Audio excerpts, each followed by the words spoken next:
சென்னை வைர விழா நிகழ்ச்சியும் டெல்லியில் நடந்த விருது நிகழ்ச்சியும் திமுகவுக்கு தேசிய அளவில் ஒரு பார்வையை உண்டாக்கியிருக்குன்னு பேச்சுங்களாம். ஏன்னா டெல்லியில் நடந்த நிகழ்ச்சியில் ராகுலுக்கு அந்த பக்கம் மம்தாவுக்கும் ராகுலுக்கு இந்த பக்கம் கனிமொழிக்கும் இடஒதுக்கீடு செஞ்சு முக்கியத்துவம் கொடுத்தாங்களாம். தலைவா, பாராளுமன்ற மக்களவையில் 3வது பெரிய கட்சியாக இருக்கும் அதிமுக 2 அணியாக இருக்கிற வரைக்கும் தேசிய அரசியலில் பெருசாக எதுவும் சாதிக்க முடியாது. அதனால ஒன்னா சேர்ந்து மறுபடியும் தேசிய அளவில் செல்வாக்க காட்டுவோன்னு மூத்த தலைவர்கள் சிலர் ஆலோசனை சொன்னாங்களாம். வைர விழா முடிஞ்ச கையோட நூற்றாண்டு விழா நடக்கும். வைர விழாவில் கலந்துக்கும் தலைவர்களை விட நூற்றாண்டு விழாவில் தேசிய தலைவர்கள் பங்கு அதிகமாக இருக்கும்னு ஏற்பாடுகள் நடக்குதான். பிரதமரை விழாவில் பங்கேற்க வைக்கவும் கடும் முயற்சி நடக்குதான்.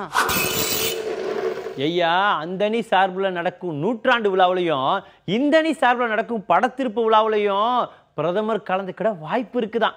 இதன் மூலமா தேசிய அளவில் திமுகவோட வைர விழா நிகழ்ச்சிகள் போல அதிமுக நூற்றாண்டு விழா செய்திகளும் பரவும். குடியரசுத் தலைவர் தேர்தலையும் முக்கியத்துவமா இருக்கும்னு பேச்சான். இதெல்லாம் நாங்களாவா சொல்லுதோம், வெளியில பேசிக்கிட்டுதாங்க ஐயா.